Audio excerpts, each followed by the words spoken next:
ముఖ్యంగా నాకు ఈ అవకాశం కల్పించిన మా సీఎం చంద్రబాబు నాయుడు గారికి, అలాగే మా యువ నాయకుడు నారా లోకేష్ గారికి, అలాగే ఈ కార్పొరేషన్ ఈరోజు నేను ఈ స్థాయిలో ఉండడానికి నాకు అన్ని విధాలుగా ఉన్న మా సిటీ ఎమ్మెల్యే ఆదిరెడ్డి శ్రీనివాస్ గారికి, అలాగే రెడ్డి సుబ్రహ్మణ్యం గారికి, పితాని సత్యనారాయణ గారికి, మా మంత్రి గారు వాదినేడు సుభాష్ గారికి నా ప్రత్యేక ధన్యవాదాలు తెలుపుకుంటున్నాను.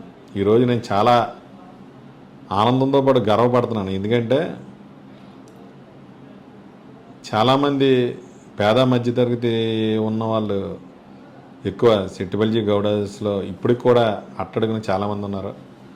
వాళ్ళందరినీ కూడా ఓన్లీ గవర్నమెంట్ స్కూల్లోనే చదువుకున్న వాళ్ళని ప్రత్యేకించి రాష్ట్రంలో మేము తీసుకోగా 500 పై చిలుకలు నుంచి 600 లోపు వచ్చిన వాళ్ళు 300 మంది సుమారుగా వచ్చారు. వాళ్ళకి ఈరోజు 15 లక్షల రూపాయల నిధులతో ఈ స్కాలర్షిప్లు ఇస్తున్నందుకు నేను చాలా గర్వపడుతూ ఈ కూటమి ప్రభుత్వంలో నేను, ఎందుకంటే మీకు ఎప్పుడు కూడా తెలుసు, ఏమన్నా అద్భుతం జరగాలంటే ఒక తెలుగుదేశం పార్టీలోనే జరుగుతుంది.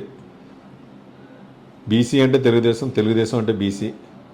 అలాంటి బీసీ వర్గాల నుంచి ఈరోజు నన్ను కార్పొరేషన్ చైర్మన్గా నన్ను నియమించి ఈరోజు నేను చంద్రబాబు నాయుడు గారికి, లోకేష్ గారి దగ్గరికి వెళ్ళిన వెంటనే సిఎస్ఆర్ నిధుల నుంచి ఒక 10 లక్షల రూపాయలు ఎమ్మటనే మంజూరు చేయడం అనేది నిజంగా వాళ్ళకి, మా వాదినేడు సుభాష్ గారికి, మా లోకేష్ గారికి నేను ప్రత్యేక ధన్యవాదాలు తెలుపుకుంటాను.